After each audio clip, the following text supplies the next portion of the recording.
ایک چیز میں عرض کرتا ہوں، نبی پاک صلی اللہ تعالیٰ علیہ وسلم کی زوجہ ہیں، بہت پیاری زوجہ ہیں، اور جب شوہر کے بارے میں بیوی کو معلوم ہو کہ سب سے زیادہ پیار مجھے ملتا ہے تو پھر اس عورت میں شوخی بھی آتی ہے، اس عورت میں ناز بھی زیادہ بڑھ جاتا ہے، لیکن اس کے باوجود کہ وہ ازواج مطہرات میں سب سے زیادہ محبوب بیوی ہیں، نبی پاک صلی اللہ تعالیٰ علیہ وسلم کا ادب و احترام جو ایک مسلمان کو کرنا چاہیے، ہماری ماں اور ہماری جتنی مائیں ہیں اور ازواج مطہرات ہیں، نبی پاک صلی اللہ علیہ وسلم کا اکرام، حضور کی تعظیم جو انہوں نے کی اور جو کرنی چاہیے، جو اہل ایمان پر فرض ہے، انہوں نے اس طرح سے حضور کی تعظیم کا حق ادا کیا۔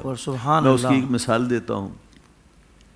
حضور نبی پاک صلی اللہ تعالیٰ علیہ وسلم حضرت عائشہ کے حجرے میں داخل ہوئے، اور جب دروازے میں داخل ہوئے تو آپ نے پردے پر کچھ تصویریں دیکھی۔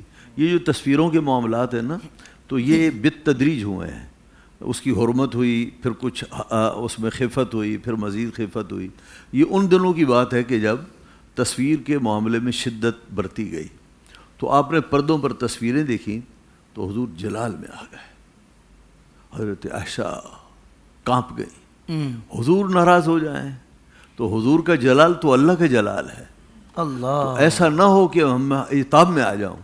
تو بخاری کے الفاظ ہے، یا رسول اللہ انی تبت الیک ماذا اذنبت یا رسول اللہ، اے اللہ کے حبیب میں حضور کی بارگاہ میں توبہ کرتی ہوں، مجھے یہ بتائیے میرا گناہ کیا ہے۔ آپ جانتے ہیں جتنی بھی اعتماد والی بیوی ہو اور شوہر کسی معاملے میں ناراض ہو جائے، وہ یہ نہیں کہتی کہ مجھے معاف کر دیجیے، میں آپ سے توبہ کرتی ہوں۔ کہا جائے وہ یہ کہتی ہے موڈ کیوں خراب ہے آپ کا، اسی طرح گفتگو ہوتی ہے یہ نہیں۔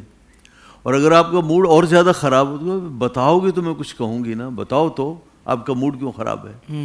اور اگر بتایا جائے کہ میرا موڈ اس لیے خراب ہے تو پھر وہ کہتی ہے چلو اگر آپ کو دکھ پہنچایا تو میں معذرت چاہتی ہوں۔ اتنی بات کھینچا تانی کے بعد پھر ہلکی پھلکی سی پھس پھسی سی معذرت آتی ہے۔ لیکن یہاں دیکھیے ام المومنین یہ بھی تو کہہ سکتی تھی، ما اذنبت یا رسول اللہ تبت الیک، یا رسول اللہ میرا گناہ بتائیے کیا ہے، میں توبہ کرتی ہوں۔ گناہ کیا ہے نہیں کیا، حضور ناراض ہیں، سب سے پہلے حضور سے معافی مانگو۔ اللہ اللہ۔ تو پھر ام المومنین نے کیا کہا، یا رسول اللہ انی تبت الیک، میں حضور سے معافی چاہتی ہوں۔ اس کے بعد پھر عرض کیا تاکہ پھر حضور ناراض نہ ہو جائیں اس غلطی پر، تو عرض کیا ما اذنبت یا رسول اللہ میں نے کیا گناہ کیا۔ تو حضور نے فرمایا یہ جو پردے پر تصویریں ہیں جی فرشتے نہیں آتے، اور اس گھر میں یہ تصویریں کیسے آ گئیں؟ تو ام المومنین نے پیش کی معافی مانگ لی تھی۔ یہ حضور کی تعظیم ہے، اکرام ہے، محبت ہے، اس پر ذرا غور کریں تو آپ جو انسانی روح ہے وہ کانپ اٹھتی ہے اور خوش ہوتی ہے کہ حضور کی اتنی محبوب بیوی اور اتنا پیار، اور نبی پاک صلی اللہ تعالیٰ علیہ وسلم کی ناموس کے معاملے میں کتنی حساس ہیں۔ اللہ سبحان اللہ سبحان اللہ، کیا کہنے مفتی صاحب، سلامت رہیے، کیا خوبصورت جملوں کا آپ نے انتخاب فرمایا۔ سوشل میڈیا پر اسلام کی صحیح تعلیمات جاننے کے لیے ابھی حافظ سائر قادری کا نیا YouTube channel Islamic digital studio subscribe کر لیں، اور ہاں نوٹیفیکیشن بیل آئیکن کو بھی پریس کر لیں تاکہ ہماری نئی ویڈیوز آپ تک بر وقت پہنچ سکیں۔